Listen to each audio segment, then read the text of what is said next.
Welcome to the Lake Erie Water Festival. My name is Justin Smith and I work as an interpreter with the Huron-Clinton Metroparks. I am so glad that you are here today because today we're going to be exploring one of the most amazing places in the world. I'm talking about a place that is more exciting than going to Cedar Point and riding on all those roller coasters. I'm talking about a place that is even more satisfying than hanging out at the movie theater with a whole bunch of your very best friends. I'm talking about a place that's even more fun than going to McDonald's and crawling through that weird little room full of all those balls.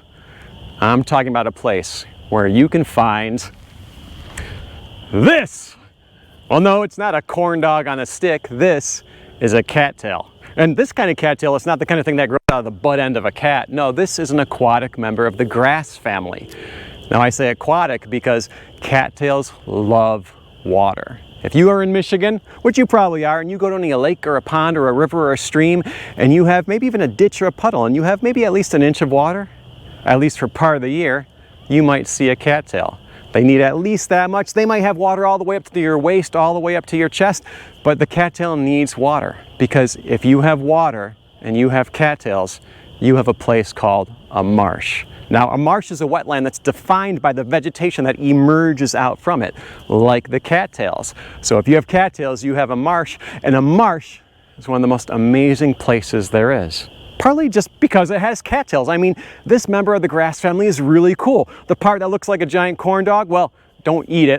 It doesn't taste as good as a corn dog, but most of the other parts of this plant are eaten by all kinds of different creatures, including humans. And this part right here, the part that looks like a corn dog, well, it's kind of special too, because if you pull this apart, this is full of seeds. Now here's a fun experiment you can do at home. You can go grab a cattail from last year where it has the corn dog part, and you're going to need a pair of tweezers, and you're going to need some time. Because if you tweeze this apart with some tweezers, and if you try to count the seeds, well, first of all, you're going to get really bored because the average cattail seed head right here can have over 100,000 seeds in it. Now, that is a ton of seeds, and the main reason is because, well, these seeds, they kind of stink. They're so small that they have very little nutrition in them. So most of them, they just land all over the place and they're not going to grow to cattails. Some of them are going to land on the lawn here. They're not going to grow into cattails. Some of them are going to land on the roof of the building over here. They're not going to grow into cattails. You might be taking a jaunt through a marsh and one of them just lands right in your ear. Are you going to have a cattail growing out of there the next day? No, you're not. Most of the seeds aren't going to grow. But maybe one, maybe two, maybe a few of these 200,000 seeds are going to land in the perfect spot. That squishy, dark soil right at the edge of the water. You know where you take your foot and if you ever got bare feet, the mud squeezes up between your toes when you step into it? If the seeds land in that place, they just might start growing into a new cattail. But the cattail, it doesn't care because even if none of the seeds work, there's something really special that this cattail can do. Now, this is your homework. I want you to find a marsh. Right now it's March. Things are just starting to get ready, so wait a little bit later than March, but if you go out in April or May or June or July or August or even September, I want you to get down by that marsh and I want you to find the cattails. I want you to stick your ear right down that mud and you're going to hear something. It's going to sound kind of like this.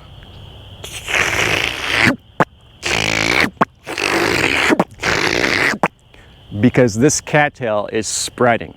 Even if none of those seeds land in the right place to grow new cattails, the cattail's doing the job itself because it has these underground roots called rhizomes that are spreading out from the mama cattail and they're popping up little shoots where new cattails will grow. Right here on the banks of Lake Erie, because I'm on the marshes of Lake Erie, they've measured one rhizome growing 17 feet in just 1 year. They've also shown that one cattail can send out rhizomes and pop up 100 shoots in that 1 year as well. So if you have that cattail, you have that marsh. And if you have that marsh, that cattail is helping that marsh to spread. So if you have cattails, you have a marsh. And if you have a marsh in Michigan, I just about guarantee you have somebody else who lives there. And that somebody would be a muskrat. Now, first of all, this is not a beaver. Usually when people see a muskrat swimming through the marsh, they're like, oh look, it's a beaver over there. And they're not. Muskrats are these little tiny guys. They are related to beaver. They're both in the rodent family, but a muskrat is very small and a beaver is very large. A full-grown male beaver could be anywhere from 50 to 100 pounds, which is probably about as much as some of you guys weigh who are watching this video right now. Here's an example. Here's the pelt of a muskrat. This is the pelt of a beaver. So again, a muskrat's a real little tiny guy who lives in the marsh, and he's there because that's where he finds his favorite food. Now, think about it for a minute. Do you have a favorite food? I don't know, maybe pizza, maybe sushi, maybe hamburgers. Wouldn't it be cool to live in a house made out of pizza? Or maybe a house made out of sushi, or a house made out of hamburgers? Well, actually, that would be like really, really gross. But for the muskrat, its favorite food are those cattails. It swims down to the bottom and it loves to eat the roots and the shoots, the tender green growing parts. And for the rest of it, all the leaves and everything else, it piles them up, and that's what it makes its house out of. It has that giant pile of cattail leaves. It starts to build these especially in the fall when the weather's starting to get colder, and then it's going to chew its way up into it to make its living room, its bedroom, its little bathroom, dining room. Be glad you don't have a bathroom, dining room. And that's where the muskrat lives. And this muskrat is an animal that's perfectly adapted to live in a marsh. Which brings us to the Muskrat Challenge. Let me put this little guy down. Now, for the Muskrat Challenge, first part is I need you to pinch your nose shut, just like this. And now, I want you to keep your nose pinched shut, even when you take your hands away. Ready? 1, 2, 3. Okay, I'm sure some of you guys can do better than me. Now, step 2, the Muskrat Challenge. I want you to pinch your nose shut, and I also want you to close your ears. Okay, ready? Go! Okay, that's part 2 of the challenge. Part 3 of the challenge, I want you to close your nose, I want you to close your ears, and I also want you to close your eyes, but I want you to look at me through your eyelids so you can still watch this video. Okay, ready? 1, 2, 3.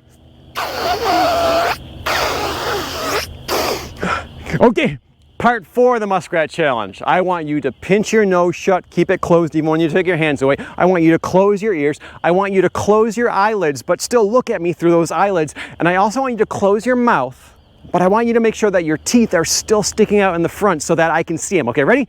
1, 2, 3.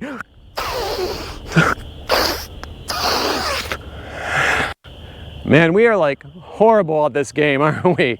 But I guess that's okay because we are not muskrats. Again, this is an animal that's adapted to live in the marsh. And we know it's a mammal because it's covered in fur. And what this special mammal can do is with the muscles of its face, it can close its nostrils and its ear canals to keep water from going down in them. It has a third eyelid, a transparent eyelid called a nictitating membrane that comes in from the side that works like built-in swim goggles. So this creature, this muskrat, can swim through the marsh with its eyes protected. And since it's in the rodent family, it has massive incisors. Incisors are your front teeth right here. It can actually close its mouth and wrap its lips around the space behind its incisors so that its lips are keeping the water from going down its mouth, but it still has its incisors sticking out in the front so it can carry cattails, it can bite off cattails, and it can move things when it's in the marsh. And if you look at these back feet, they're not actually webbed like a duck's, but they are all covered with these little hairs, which give it a little more propulsion when it's swimming in the water. It has a long, naked, scaly tail, which is not like a big flat beaver tail, but instead of being a big flat tail, this skinny tail works like a rudder. It helps this little muskrat keep course when it's swimming through the water. And it's just a really cool creature that lives in the marsh. Now, if you have cattails, you have a marsh. And if you're in Michigan with a marsh, I almost guarantee that you have muskrat that live there. And if you have a marsh with muskrats, you probably have another mammal that lives there that you might have never seen before because it's one of these. Now this is a mink. A mink is a semi-aquatic member of the weasel family. And by semi-aquatic, I mean it loves to be in and by the water. It actually has just a little bit of webbing between its fingers that allows it to be an excellent swimmer. And in the marsh is where the mink finds its food. Oh, I've seen mink eat frogs and crayfish and clams and fish and muskrats. Now, how the heck does a mink eat a muskrat? Because, well, this is a pretty big mink I have in my hand right here, and this is actually a fairly small muskrat. So how would something actually eat something bigger than itself? Can you imagine eating a slice of pizza that weighed more than you do? Well, that's what the mink does sometimes, because it can actually consume a muskrat that weighs more than it does. So how does that work, you ask? Well, first of all, the muskrat is an herbivore. The mink is a carnivore. The mink has incredible canines and incisors and carnasals, the teeth in the back that are made for slicing and shearing meat. So this is an herbivore, this is a carnivore, this is a predator, this is its prey. Oh, that muskrat's hungry, but the mink is even hungrier because it's easy to find cattails if you're an herbivore. It's harder to find live prey if you're a predator. So that muskrat is fast, the mink has to be faster. The muskrat, well, nobody's going to say that a muskrat's very smart, but the mink has to be smarter. And the muskrat, even though it's an herbivore, it has those big rodent incisors. If this animal were to bite the mink, oh, that mink could really get hurt because a muskrat is very strong. So what the mink likes to do is it waits. A weasel is like a slinky with teeth. It's designed to get in and out of tight places and be sneaky. So it's going to wait until that muskrat's maybe eating some of its favorite cattails, and the mink's going to sneak. Dun-dun. And get closer. Dun-dun, dun-dun. And get closer. Dun-dun. And then, ah! Jump and try to bite that muskrat right at the base of the spine, where it can sever the spinal cord. Because no matter how big you are or how sharp your teeth are, if your spinal cord is severed by a predator, you're done for. And then the mink is going to eat its favorite part first, the head with the brains. Now, brains are full of fats and oils that are really nutritious for their size. So if you ever find small animals that are completely missing their heads, a lot of times it's a member of the weasel family that ate it. Because if you have cattails and you have a marsh, you have a habitat for these amazing mammals, the mink. And I think it's really special that we have mink here in Michigan. And my recommendation for you is if you have a marsh, go down to that marsh and look for the mink's tracks and look for its scat. Now, scat is just a science term for poop. And if you're a mink, you like to leave your scat, your poop, on little rocks by the edges of the water. And since this animal is a predator, it tends to have pointy poops. Look for little pointy poops on rocks by the water, and you know there was a mink that was lurking there. Now, by contrast, if you find little poops that are more like pellets, that's probably the scat of the muskrat, because the muskrat is a herbivore, and herbivores have little pellety poops. Remember, plant eaters poop pellets. Now, if you have cattails, you have a marsh. And if you have a marsh, not only do you have a habitat for some of our amazing Michigan mammals, but you also have a habitat for some of my favorite creatures, the reptiles, including this one right here. Now, this is not a turtle. This is just the turtle shell. Now, throw up a hand if you've ever seen a cartoon or a movie or something where a turtle totally freaks out. It's like, ah! And it jumps out of its shell. So you've got this shell spinning around and there's a naked turtle out bopping across the road over there. Now, turtles can't take off their shells. Think about it. If you have a backache, you know, your back's really sore, can you pull out your spine and maybe hang it up in the closet until your spine feels a little bit better and then slap it maybe back in? No, we can't. If you take out your spine and your bones, you're gonna be dead. And for a turtle, that shell is an outgrowth of their ribs and their spine. It's part of their skeleton. And just like we can't take off our bones, they can't take off their bones either. And just like our bones grow with us, your bones are bigger now than they were a couple years ago, this turtle shell grows with it too. And the shell gives it a lot of protection. And in fact, the turtle shell has two different parts. The top part here is called the carapace, and the bottom shell is the plastron. And this is a turtle shell from one of my favorite turtles in Michigan, the common snapping turtle. Now, snapping turtles get a bit of a bad rap. People are like, oh, they're mean, they're vicious, they're gonna snap at you.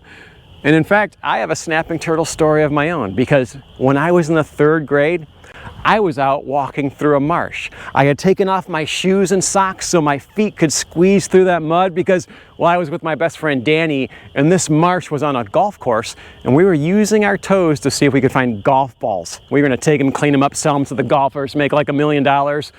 And well, obviously that didn't happen. But what I did do is I stepped right on the back of a nice, big, common snapping turtle of about this size. What do you think happened? Okay, well, this is kind of gross, but to this day, I'm missing the little toe on my right foot. You want to see? No, I'm just joking. When I stepped on that snapping turtle, I was like, whoa, because I felt it move in the mud. That snapping turtle was like, ah! And it swam away as fast as it could. Because a snapping turtle, here's the cool thing, they almost never snap when they're in the water. When that snapping turtle's in the water, it's kind of like you're in bed, you've got the covers pulled all the way up to your neck, you know, the monsters under the bed can't get you. This creature is a creature of the marsh, and when it's in the water, it feels safe. That snapping turtle, when I stepped on it, it just wanted to get away. Because even though I was a gumpy 3rd grade Mr. Justin, I'm like Godzilla compared to this thing. I'm a predator. The snapping turtle doesn't know that I don't eat turtles. It just wants to get away from me. The problem is if you take that snapping turtle and you put it on the land. Because a snapping turtle on the land, well, it has this nice big carapace that gives it a lot of protection, but it's not that fast. If you come up, a predator comes up, like you or a dog or anything that's large, this turtle can't run away. It can't jump up and fly into a tree. And, well, most turtles can pull themselves into their shell. But if you're a snapping turtle, your plastron is this little tiny bikini. You are so big and fat and muscly that its legs and its head, they don't really go into its shell. They're still kind of sticking out, which means this turtle is vulnerable even with that protective shell. So its defense is to snap. And if you take a mama turtle and you put her on the land and she's looking for a spot to lay some eggs, or you have a daddy turtle and he's on the land and he's looking for a new pond because the males can get kind of territorial and sometimes they kick each other out, its only defense if you come up is to bite. So let me get out my snapping turtle and we'll take a closer look at it.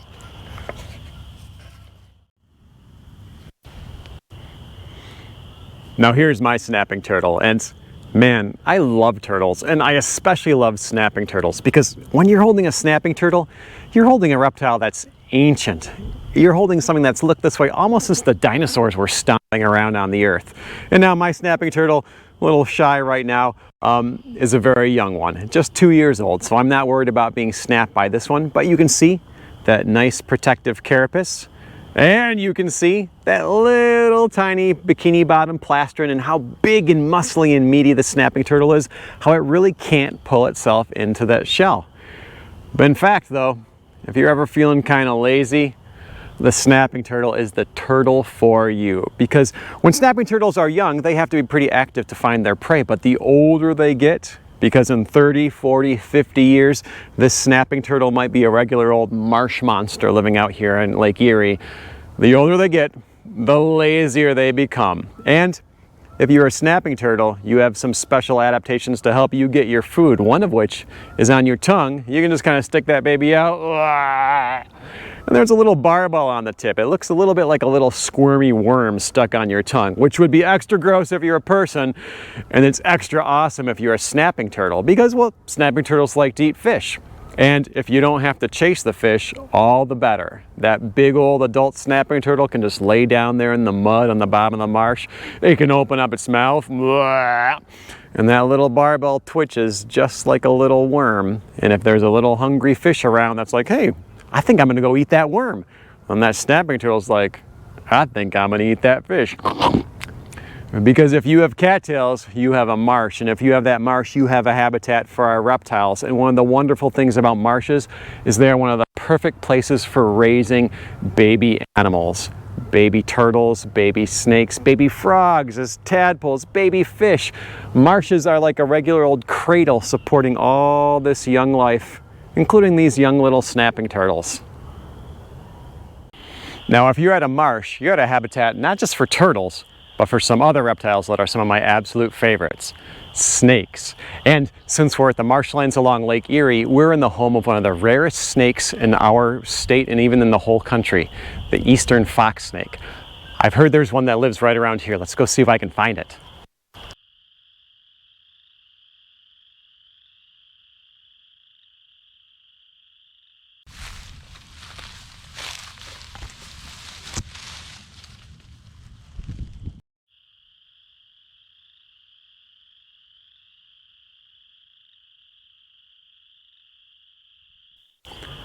What a beautiful snake. Now, the eastern fox snake is actually a threatened species in our state because the only place it lives are in the marshlands right here along Lake Erie and a little bit across the water over in Canada. This is a snake that needs the marsh. Now, it is a snake though, and some people kind of freak out when they see snakes. So let's get a couple snake questions out of the way right from the beginning. Question number one, is this snake venomous?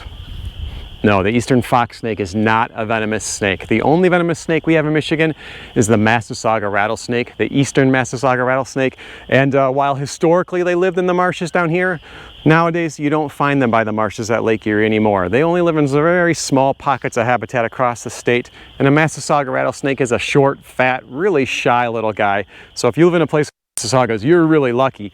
But this is not one. It's not venomous. So which brings us to the next question. Does this snake have fangs? No, eastern fox snakes do not have fangs. Fangs are for injecting venom, so if you don't have venom, you don't have fangs. But does this fox snake have teeth?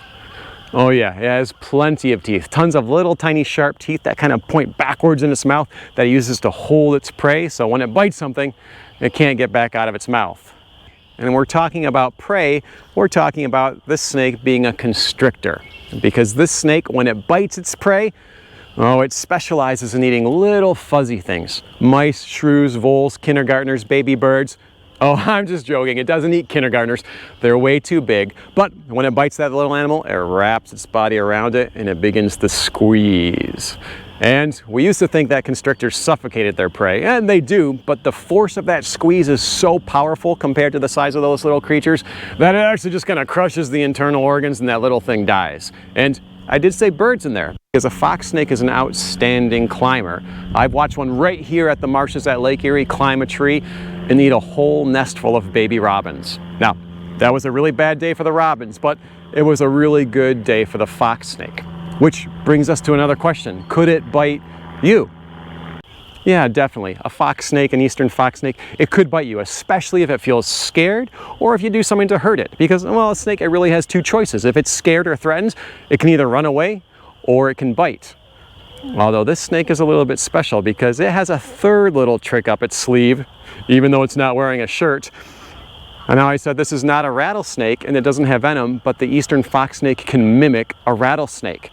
It can take that little tail, it's a naked tail, there's no rattle on it. But if you were out here in the marshes and you snuck up on a fox snake, well, first of all, it would probably hear you coming, because when we walk, we tend to comp around, we're looking at our smartphone, and the snakes feel those vibrations through the bellies, the scales of their bellies and the bones of their lower jaws. So the snakes know we're coming, they get out of there. But if you're one of those people that's walking really quietly, really slowly, you're looking around, and you sneak up on that fox snake and it can't get away, oh, it might curl up, it might look right at you, it might take that little tail, and it might start to vibrate it. And man, it can buzz that little tail so fast, and it sounds a bit like a rattlesnake, especially if it's vibrating against any leaves or sticks or dry grass. It makes a pretty convincing buzz. And if you're a fox or a coyote or a raccoon and you're looking to eat a snake and you have a fox snake that rattles at you, well, you're like, oh, maybe I'm gonna go eat some other snake.